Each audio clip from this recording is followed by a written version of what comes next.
Untuk informasi lebih lengkap dan berita-berita lainnya yang terkait, klik link di deskripsi di bawah ini. Dan jangan lupa juga subscribe channel YouTube kami. Pastikan Anda juga menginstal aplikasi CNBC Indonesia yang tersedia di App Store dan Play Store. Presiden Joko Widodo lagi-lagi mengungkapkan kekecewaannya terhadap kinerja para kepala daerah terutama dalam penggunaan anggaran belanja termasuk untuk bantuan masyarakat di tengah pandemi COVID-19. Padahal belanja daerah ini jadi salah satu faktor penting ya untuk menggerakkan roda perekonomian. Apalagi ketika Jokowi sendiri itu punya target yang sangat ambisius untuk pertumbuhan ekonomi Indonesia. Alhasil Jokowi marah karena belanja daerah masih rendah. Seperti apa datanya kita akan bahas bersama.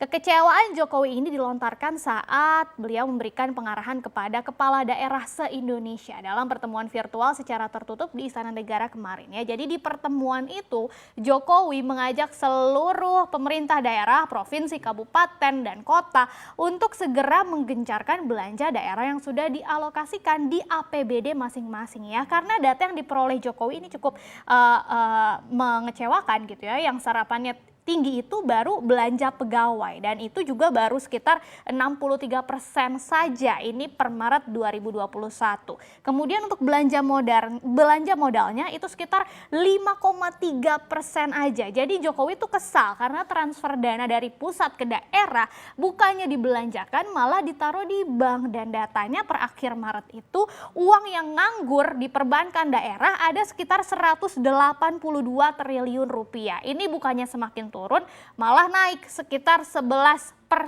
gitu ya. Padahal yang namanya perputaran uang di daerah itu sangat menentukan pertumbuhan ekonomi. Kalau nggak segera dibelanjakan, ya bisa ngerem laju pertumbuhan ekonomi. Jadi gimana pertumbuhan ekonomi di daerah mau maju? Itu kata Jokowi gitu ya. Nah selain itu Jokowi juga meminta bantuan untuk masyarakat segera dicairkan mulai dari bansos, bantuan UMKM, sampai BLT desa. Sehingga masyarakatnya juga bisa ikut konsumsi, belanja juga gitu ya, roda ekonominya semakin berputar lagi. Data yang diterima Jokowi per April kemarin, bantuan-bantuan itu yang sudah terrealisasi atau tersalurkan baru sekitar 32%. Ini hanya 1,5 triliun rupiah saja yang sudah diterima oleh masyarakat. Nah, kekesalan Jokowi ini juga seiring karena memang Jokowi punya ekspektasi, punya target pertumbuhan ekonomi yang ambisius gitu ya, sangat optimis. Melihat kondisi saat ini, ketika kasus COVID-19 harian kita lihat mulai bisa ditekan ya sekitar bulan Maret sampai April. Kemudian seiring juga dengan vaksinasi yang terus berjalan dan digencarkan, Presiden Jokowi itu optimis bahwa kondisi ekonomi sudah hampir menuju posisi normal. Jadi kuartal 2 atau bulan April sampai Juni itu sangat-sangat menentukan menurut Jokowi ya, karena Jokowi menekankan di sini, menegaskan kalau kita menekan COVID-nya tanpa membuat guncangan di ekonomi, jadi seiring gitu ya penanganan COVID tapi juga tidak menimbulkan guncangan, inilah yang dinamakan keberhasilan, dan targetnya kurang lebih itu 7% ya. Ini harus tercapai. Kalau itu bisa tercapai, mudah-mudahan bisa kuartal berikutnya itu lebih dimudahkan lagi sehingga target pemerintah secara keseluruhan gitu ya untuk mengejar pertumbuhan ekonomi di tahun 2021 ini sebesar 4,5 sampai 5,5% itu ditargetkan bisa tercapai. Sebelumnya ada pernyataan juga dari Menteri Koordinator Bidang Perekonomian Airlangga Hartarto yang juga menjelaskan pertumbuhan ekonomi Indonesia di bulan April sampai Juni atau kuartal 2 ini memang ditargetkan ya sekitaran tadi angka Jokowi ya 7%, tapi lebih tepatnya di angka 6,9 bahkan bisa sampai 7,8%, jadi hampir 8% malah ya. Nah ini seiring dengan beberapa indikator yang bisa membaik di kuartal 2 tahun 2020 ini, mulai dari kalau pembentuk PDB ini kan ada konsumsi, kemudian juga investasi, ekspor dan impor gitu ya. Kita mulai dari konsumsi rumah tangga, ini diperkirakan bisa tumbuh sekitar 6,9 sampai 7,9%, itu dari konsumsi rumah tangga. Kemudian konsumsi lembaga non-profit yang melayani rumah tangga diperkirakan juga bisa tumbuh sekitar 5 sampai 5,5%. Bagaimana dengan konsumsi pemerintah? Ini juga yang tadi jadi permasalahan gitu ya, ditargetkan bisa tumbuh 7,6 sampai 7,9%.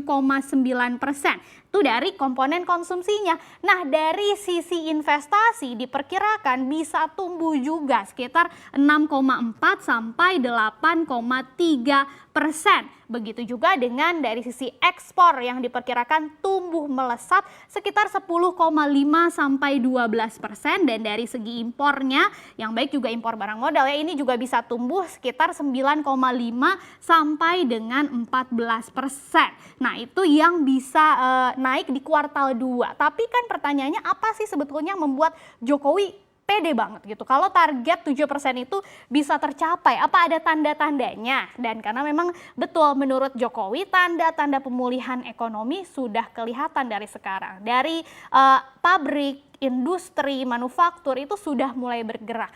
Buktinya apa? Ini tercermin dalam data Purchasing Managers Index Manufaktur Indonesia yang sebelum pandemi itu angkanya ada di 50,9, sekarang justru sudah di atas 50 gitu ya, di 53,2. Ini di atas 50 artinya ada ekspansi manufaktur, jadi sudah mulai beraktivitas lagi, dan kondisi ekspansi ini sudah terjadi selama 5 bulan berturut-turut. Bahkan angka yang terakhir ini itu yang tertinggi ternyata sejak April 2011. Nah, meningkatnya aktivitas manufaktur ini juga terjadi secara global, bukan cuma di Indonesia. Seiring dengan kenaikan pada permintaan-permintaan baru khususnya di Amerika Serikat dan Eropa, sehingga dunia bisnis juga secara global optimis terhadap pemulihan ekonomi ke depannya karena didorong adanya proses vaksinasi ya. Ini yang diyakini bisa terus meningkatkan aktivitas ekonomi termasuk aktivitas manufaktur. Kemudian konsumsi listrik ini juga naik sekitar 3,3% secara tahunan. Realisasi ini berbanding terbalik dengan Februari, jadi ini per Maret ya datanya. Kalau Februari itu masih minusnya cukup besar 4% juga, jadi langsung balik ke 3,3% naiknya ya. Sudah ada pertumbuhan baik itu di industri atau di rumah tangga, khususnya di kelompok industri. Bahkan bulan Maret kemarin itu pertama kalinya konsumsi listrik tumbuh positif sejak Juli 2020. Nah, dari sisi impor ada yang positif impor, yaitu impor barang modal itu sudah naik 33,7% menjadi 2,41 miliar dolar AS. Artinya itu sudah mulai berproduksi lagi tadi ya. Ini mendukung data PMI manufaktur tadi. Dari segi konsumennya, data yang bagus juga ada di indeks keyakinan konsumen, yaitu angkanya di 93,4, walaupun di bawah 100 itu masih menunjukkan konsumen masih pesimis terhadap ekonomi dan belum sepenuhnya pulih seperti sebelum pandemi yang angkanya ada di 100 gitu ya. Tapi menurut Bank Indonesia, perkembangan program vaksinasi yang berjalan lancar itu mendorong perbaikan keyakinan konsumen terhadap kondisi ekonomi saat ini ataupun ekspektasi ke depannya. Karena angkanya setiap bulannya masih terus naik gitu ya. Sebelumnya bahkan ada di bawah 90. Nah, hal yang sama juga terjadi di indeks penjualan retailnya. Ini diprediksi naik di bulan April ini sekitar 2% menjadi 182,3 di bulan Maret ya, bukan April. Nah, jadi artinya ada konsumsi masyarakat yang mulai meningkat, harapannya daya belinya juga sudah mulai pulih, sehingga jangan sampai Jokowi marah lagi ya karena belanja daerahnya masih rendah. Ditegaskan lagi kepada seluruh pemerintah daerah termasuk juga masyarakat untuk bisa membelanjakan uang-uang stimulus-stimulus yang sudah diberikan oleh pemerintah, baik itu di sektor properti, otomotif dan lain-lainnya, supaya betul-betul pertumbuhan ekonomi Indonesia bisa lebih cepat pulih lagi.